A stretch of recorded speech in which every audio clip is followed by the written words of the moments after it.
হে everyone, আসসালামু আলাইকুম। আজকে আমি এনেছি বিয়েবাড়ির শাহি রোস্ট, খুবই ইজি উপায়ে।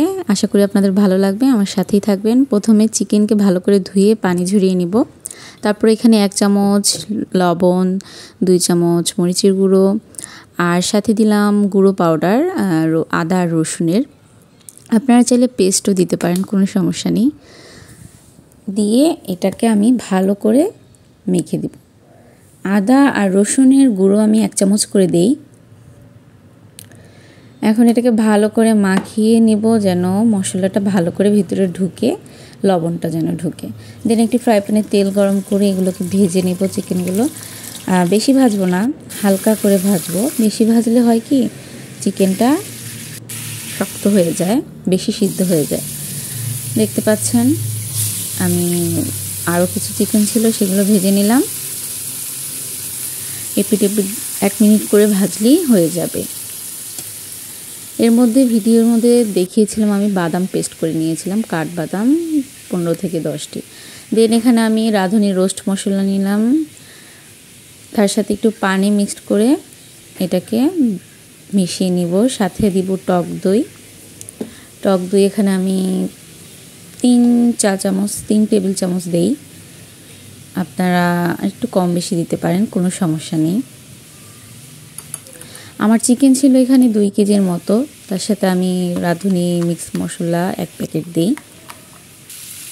দেখতে পাচ্ছেন চিকেন আমার ভাজা হয়ে গেছে। এখানে আমি পেঁয়াজ ব্লেন্ডার করে রেখেছিলাম, তেলের মধ্যে পেঁয়াজ ব্লেন্ডার আর তেজপাতা, দারচিনি, এলাচ দিই অল্প কিছু করে। দেন মরিচের গুঁড়ো 2 চা চামচ দিয়ে দিলাম। দিয়ে ভালো করে কষিয়ে নিব। সাথে দিলাম টমেটো কেচাপ, সেটা আপনি 3 টেবিল চামচ 4 টেবিল চামচ দিতেই পারেন, কোনো সমস্যা নেই। এবার এই মশলাটি ভালো করে কষিয়ে নেব। রোস্ট জিনিসটা হয় কি, আপনার স্বাদ ডিপেন্ড করে আপনার কষানোর ওপর। এখানে আদা রসুন পেস্ট দিয়ে দিব 4 টেবিল চামচ, 4 চা চামচ দিয়ে ভালো করে মশলাটি কষিয়ে নিব। যত বেশি কষাবেন ততই রোস্টের স্বাদ বেড়ে যাবে।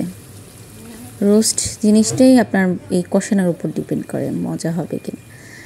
দিয়ে দিলাম 2 চা চামচ লবণ, যেহেতু রোস্ট ভাজার সময় আমরা লবণ ইউজ করেছিলাম, সেই জন্য একটু বুঝে শুনে দিতে হবে, পরে চাইলে অ্যাড করা যাবে। তারপর চিকেনটা দিয়ে ভালো করে আমি মশলার সাথে ভালো করে কষিয়ে নিব অনেকটা সময় নিয়ে, যতক্ষণ না পর্যন্ত ভালো করে মশলাটা চিকেনের সাথে মিশে যায়, তেলটা উপরে উঠে না আসে। দেন এখানে বাদাম বাটা দিয়ে দিব, ব্লেন্ড করে নিয়েছিলাম কাঠবাদাম 15 থেকে 10টি দিতে পারেন। সাথে দিয়ে দিলাম 5-6টি কাঁচামরিচ। কাঁচামরিচের মাথাটা একটু ভেঙে নিব, তাহলে একটা ভালো স্মেল হয়। এটা কিন্তু ঝালের জন্য না, কাঁচামরিচের ফ্লেভারটার জন্য। সাথে দিয়ে দিলাম তরল দুধ, গরুর দুধ। আপনারা চাইলে গুঁড়ো দুধ ইউজ করতে পারেন, গুঁড়ো দুধের রোস্টটি আরও বেশি মজা হয়। দিয়ে আর ঢাকনা দিব না, দুধ দিয়ে একটু 1 চা চামচ চিনি দিয়ে দিলাম, যেন রোস্টটি একটু মিষ্টি হয়। সাথে দিয়ে দিলাম বেরেস্তা 1 কাপের পরিমাণ। সাথে দিয়ে দেব ঘি, খাঁটি ঘি। ঘি আর এই কেওড়া জল, এই দুটো ছাড়া কিন্তু বিয়েবাড়ির রোস্টের স্বাদ কখনই পাবেন না। এই দুইটি মাস্ট আপনাকে দিতেই হবে, তাহলে আপনি বিয়েবাড়ির শাহি রোস্টটি উপভোগ করতে পারবেন। এই তো আমার হয়ে গেল বিয়েবাড়ির শাহি রোস্ট, খুবই সিম্পল উপায়ে।